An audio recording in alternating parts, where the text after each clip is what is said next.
Hi sa inyo lahat.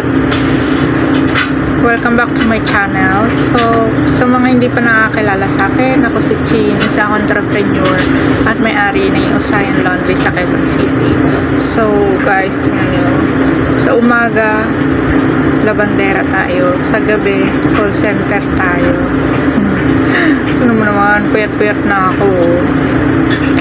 Pero dahil may isa akong receive dito sa isa naming branch, so kailangan ko siyang tapusin bago ako matulog. Tapos mamaya duty naman kasi panggabi ako. Ang video na to ay tungkol sa paano mo pagsasabayin ang pagiging empleyado mo at the same time may business ka. So dapat marunong ka mag time management.